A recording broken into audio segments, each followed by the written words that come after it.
Hello दोस्तों, आज की इस वीडियो में हम लोग सामाजिक विज्ञान के क्वेश्चन को देखेंगे, है ना। तो आज हम लोग 30 एमसीक्यू को सॉल्व करने वाले हैं जो आपके यूट्यूब पे वायरल क्वेश्चन चल रहे हैं, है ना। तो इस क्वेश्चन को हम लोग आज देखेंगे कि इसका आंसर क्या होगा। तो ये वीडियो आपके लिए इम्पॉर्टेंट होगा, ठीक है। यहाँ पे इम्पॉर्टेंट क्वेश्चन को हम लोग आज डिस्कस करने वाले हैं। तो देखिए, पहला क्वेश्चन यहाँ पे है कि फ्रांसीसी उपनिवेशों में कौन सी प्रथा का उन्मूलन जैकोबिन शासन के क्रांतिकारी सामाजिक सुधार में से एक था। तो इसका आंसर बी होगा, दास प्रथा, ठीक है। चलिए अगला देखिए। अगला सवाल यहाँ पे है कि लोकतांत्रिक शासन वाले देशों में किसका होना जरूरी माना जाता है, ठीक है। तो इसका आंसर होगा बी, संविधान को, है ना।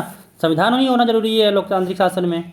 अगला देखिए, तीसरा नंबर यहाँ पे कहा जा रहा है कि प्रारंभ से ही फ्रांसीसी क्रांतिकारियों ने किस प्रकार के कदम उठाए जिनसे फ्रांसीसी लोगों में एक सामूहिक पहचान की भावना पैदा हो सकती थी, है ना। तो पहला बोल दिया गया कि एक संयुक्त समुदाय के विचार पर बल दिया, हाँ ये भी सही है।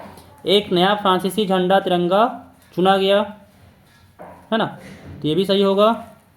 स्टेट जनरल का चुनाव सक्रिय नागरिकों के समूह द्वारा किया जाने लगा, तो ये भी सभी होगा, है ना। इनमें से सभी होगा, इनमें से सभी होगा, ठीक है। चलिए अगला देखिए।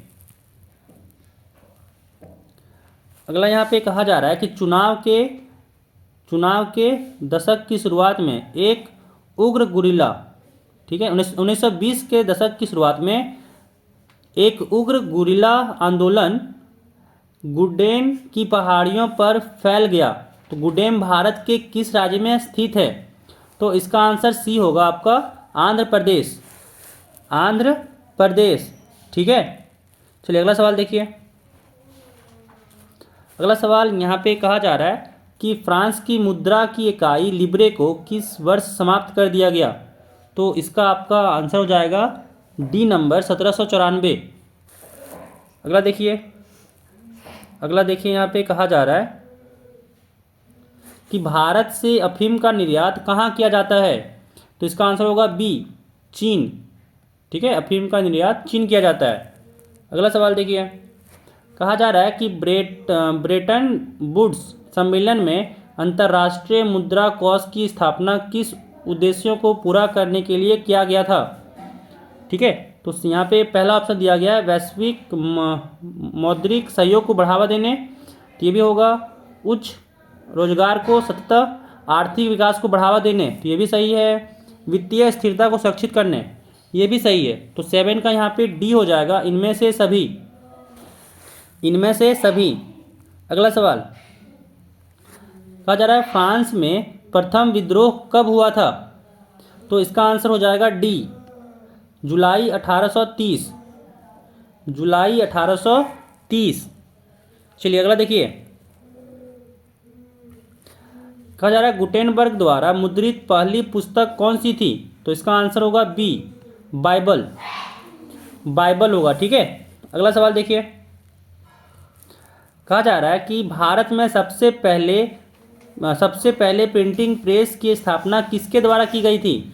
तो इसका आंसर ए होगा, पुर्तगाली मिशनरी, पुर्तगाली मिशनरी।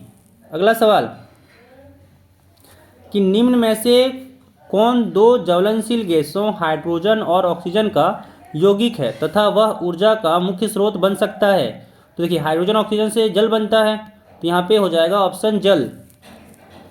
अगला सवाल,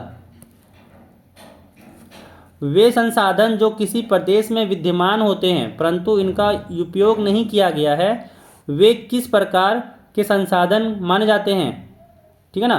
तो इसका होगा आंसर ए, संभावी, संभावी संसाधन। चलिए अगला सवाल।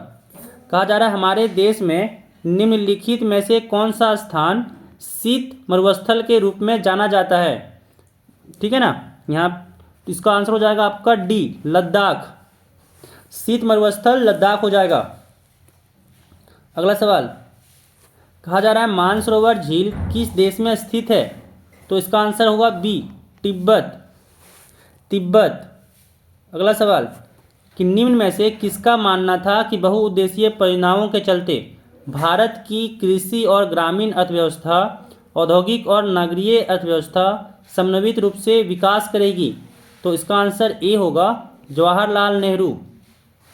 जवाहरलाल नेहरू। अगला सवाल कि जल का महत्व संसाधन के रूप में समझते हुए राष्ट्रीय जल संसाधन के द्वारा प्रथम राष्ट्रीय जल नीति किस वर्ष बनाई गई? तो इसका आंसर होगा 16 का ए, 1987। 1987। अगला सवाल, भारत में किस प्रकार की कॉफ़ी पैदा की जाती है जो अपनी गुणवत्ता के लिए विश्व में विख्यात है? तो इसका आंसर होगा सी, अमेरिका। अमेरिका, ठीक है। अगला सवाल देखिए 18 नंबर कि मैग्नेटाइट खनिज की विशेषता क्या होती है? यह सर्वोत्तम प्रकार का लोहा है। हाँ, ये होगा। इसमें 70% लोहांश पाया जाता है, ये भी सही है। इसमें सर्वश्रेष्ठ चुंबकीय गुण होता है, तो ये भी सही है। इसका आंसर डी हो जाएगा, इनमें से सभी। इनमें से सभी। अगला सवाल, मरमुगाओ पत्तन भारत के किस राज्य में स्थित है? तो इसका आंसर सी होगा, गोवा। गोवा, ठीक है। अगला सवाल कि सरकार को उत्तरदायी बनाने में निम्न में से कौन अपनी महत्वपूर्ण भूमिका निभाता है? जनता, राष्ट्रपति, स्थानीय सरकार, तीनों निभाता है। इसीलिए इसका आंसर डी हो जाएगा, इनमें से सभी। इनमें से सभी। अगला सवाल देखिए। अगला सवाल कहा जा रहा है कि निम्न में से किस प्रकार की व्यवस्था में केंद्रीय सरकार राज्य सरकार को कुछ खास करने का आदेश नहीं दे सकती? तो इसका आंसर होगा बी, संघीय। संघीय। अगला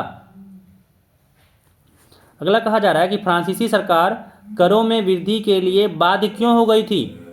पहला ऑप्शन कहा जा रहा है कि बढ़ते जा रहे कर्ज को चुकाने के लिए, तो ये भी सही है। सेना के रखरखाव के लिए, सही है। राज दरबार तथा सरकारी कार्यालयों को चलाने के लिए, तो ये भी सही है। ठीक है, तो इसका आंसर डी हो जाएगा, इनमें से सभी। इनमें से सभी। अगला सवाल कहा जा रहा है 1998 में ब्रिटेन की सरकार और नेशनलिस्टों के बीच किस प्रकार का समझौता हुआ जिसमें दोनों पक्षों ने हिंसक आंदोलन बंद करने की बात स्वीकार की, है ना? तो इसका अर्थ का आंसर होगा डी, शांति समझौता। शांति समझौता। अगला सवाल, विश्व में किस प्रकार की विभिन्नता आज बड़ी व्यापक हो चली है? राजनीतिक, धार्मिक, जातीय, तो ये तीनों, ठीक है ना? तो इसीलिए इसका आंसर डी होगा, इनमें से सभी। अगला सवाल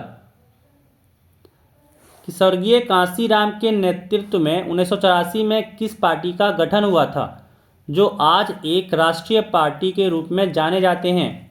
तो इसका आंसर होगा सी, बहुजन समाज पार्टी। बहुजन समाज पार्टी। अगला कि किसी विशेष वर्ष में उत्पादित किस प्रकार की वस्तुओं को कुल राष्ट्रीय उत्पाद की संज्ञा दी जाती है? तो पहला ऑप्शन सभी वस्तुओं एवं सेवाओं, सही है। सभी अंतिम वस्तुओं और सेवाओं, सही है। सभी मध्यवर्तीय वस्तुओं एवं सेवाओं, ये भी सही है। तो इसका आंसर डी हो जाएगा, इनमें से सभी। इनमें से सभी। अगला सवाल कि मुद्रा का प्राथमिक कार्य है, ठीक है, तो इसका आंसर डी होगा, विनिमय का माध्यम। विनिमय का माध्यम। चलिए अगला सवाल 28 नंबर कह रहा है सरकार द्वारा अवरोधों तथा प्रतिबंधों को हटाने की प्रक्रिया को किस नाम से जाना जाता है? तो इसका आंसर बी होगा, उदारीकरण, है ना? बी होगा, उदारीकरण।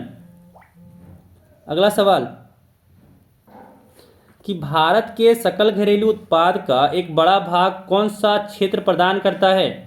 तो इसका आंसर बी होगा, सेवा क्षेत्र। अगला क्वेश्चन, भारत का राष्ट्रीय उपभोक्ता दिवस कब मनाया जाता है? तो इसका आंसर ए होगा, 24 दिसंबर। जो उपभोक्ता दिवस है भारत में 24 दिसंबर को मनाया जाता है। ठीक है, तो ये थे आपके 30 क्वेश्चन।